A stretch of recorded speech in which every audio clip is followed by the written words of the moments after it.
आइए सुनते हैं हेरोडोटस की लिखी कहानी चालाक चोर। पुराने ज़माने में रैपसिनेटस नाम का एक राजा हुआ है। उसके पास बहुत बड़ा खजाना था। राजा ने अपने खजाने की सुरक्षा के लिए पत्थर की एक ऐसी कोठरी बनवाने की सोची जिसका एक सिरा उसके महल की बाहरी दीवार का हिस्सा हो। कारीगर ने कोठरी बनानी शुरू कर दी। महल का बाहरी दीवार वाला हिस्सा बनाते समय उसके दिमाग में राजा का खजाना लूटने की बात आई और उसने उस दीवार में एक पत्थर की इस तरह जमा दिया कि वह वहाँ से आसानी से निकाला जा सके। कोठरी कुछ दिनों में बनकर तैयार हो गई। राजा ने अपना खजाना वहाँ रखवा दिया। समय बीतता गया। कुछ समय बाद वहाँ कारीगर बीमार पड़ गया। अपनी मृत्यु निकट देखकर उसने अपने दोनों बेटों को अपने पास बुलाया और उन्हें राजा के खजाने वाली कोठरी के पत्थर की बात बताई। उसने कहा, मैंने तुम्हारे लिए ही यह सब किया है। राजा के खजाने को लूटकर तुम सारी ज़िंदगी मज़े में बिता सकोगे। फिर उसने अपने बेटों को उस पत्थर को हटाने का तरीका बताया जिसे उसने राजा के खजाने वाली कोठरी की दीवार में जमाया था। उसने उसे खजाने तक पहुंचने का सही रास्ता भी बता दिया।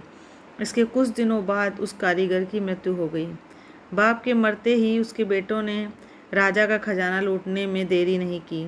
एक रात वे छिपकर राजा के महल में जा पहुँचे और खजाने वाली कोठरी की दीवार में लगे उस पत्थर को हटाकर एक बड़ी रकम लूट कर ले गए।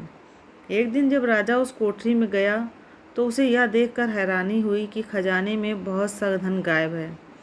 उसकी समझ में नहीं आया कि चोर कोठरी में घुसा कैसे। ना तो कोई कोठरी की दीवार टूटी हुई थी, ना कोई सेंध लगी थी और कोठरी की साकलें और ताले भी ठीक तरह से बंद थे।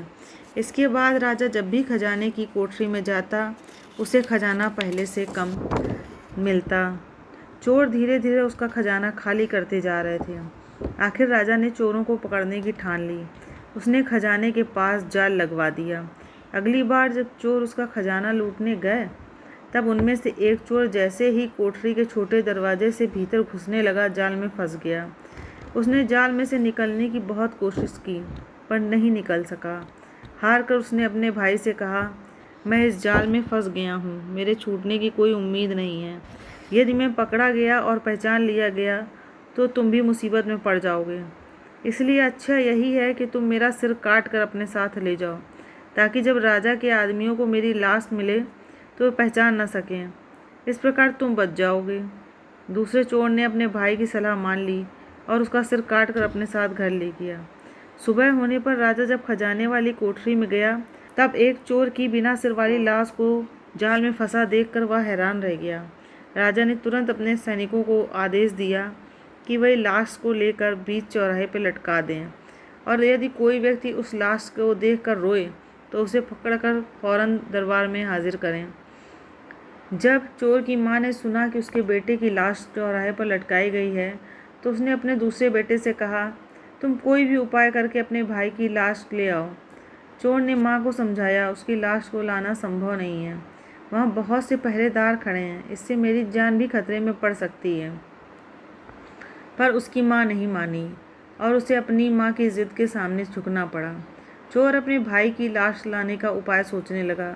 उसने चमड़े की कुछ मशकों में शराब भरी और उन्हें गंधों में लाद कर उस जगह पहुंच गया जहां उसके भाई की लाश लटक रही थी। वहां पहुंचकर उसने चुपचाप अपनी 2-3 मशकों का मुंह ढीला कर दिया, जिससे उन मशकों में भरी शराब सड़क पर गिरने लगी और फिर वह ज़ोर ज़ोर से चिल्लाने लगा और अपना सिर पीटने लगा। पहरेदार ने जब सड़क पर बह रही शराब को देखा तो वे खुश हुए। उन्होंने मौके का फ़ायदा उठाया और मशकों से गिरती शराब को बर्तनों में भरना शुरू कर दिया। चोर उन पर बनावटी गुस्सा करने लगा और उन्हें भला बुरा कहने लगा, पर मन ही मन वह खुश था कि उसकी चाल कामयाब रही। मुफ्त की शराब के लालच में पहरेदार उसे शांत करने का प्रयत्न करने लगे। जब चोर का गुस्सा ठंडा हुआ तब वह अपने गधों को सड़क के किनारे ले गया और उन पर लदी मशकों को ठीक ठाक करने लगा। पहरेदार उसके साथ हंसी मजाक करने लगे। वे उसे खुश करने की कोशिश कर रहे थे ताकि उन्हें मुफ्त में शराब पीने को मिल जाए। चोर ने उन्हें एक मशक शराब उपहार में दे दी। वे वहीं बैठकर शराब पीने लगे। फिर उन्होंने चोर को भी अपने साथ शराब पीने के लिए बिठा लिया। चोर जल्दी ही उनके साथ घुल मिल गया। इसके बाद उसने पहरेदारों को शराब की एक मशक और उपहार में दे दी। पहरेदारों ने वह भी पी डाली। फिर पहरेदार शराब के नशे में धुत होकर वहीं गिर पड़े और उन्हें होश नहीं रहा। चोर ने अंधेरा होने का इंतजार किया। अंधेरा होने पर वह अपने भाई की लाश लेकर घर आ गया। जब राजा ने सुना कि चोर पहरेदारों को धोखा देकर लाश को उठाकर ले गया है तो उसे बहुत गुस्सा आया। राजा चोर को किसी भी तरह पकड़ना चाहता था। उसने एक तरकीब सोची। उसने अपने राज्य में घोषणा करवा दी कि जो आदमी राजकुमारी को अपने जीवन में घटी बहुत ही दुष्टता और चतुराई वाली घटना सुनाएगा, उसके साथ राजकुमारी का विवाह कर दिया जाएगा। इसके बाद राजा ने राजकुमारी से कहा, यदि कोई व्यक्ति तुम्हें उस चोर की कहानी सुनाए तो उसे पकड़ लेना, उसे भागने मत देना। दूसरी तरफ चोर ने भी यही घोषणा सुनी। वह समझ गया कि राजा ने उसे पकड़ने के लिए यह चाल चली है। चोर ने फैसला किया कि वह अपनी चतुराई से एक बार फिर राजा की चाल को नाकाम कर देगा। चोर ने योजना बनाई। उसने कहीं से एक ताज़ा लाश ली और उसका एक हाथ कंधे तक काट लिया और उस हाथ को वह अपने कपड़ों के भीतर छुपाए राजकुमारी के पास पहुंचा।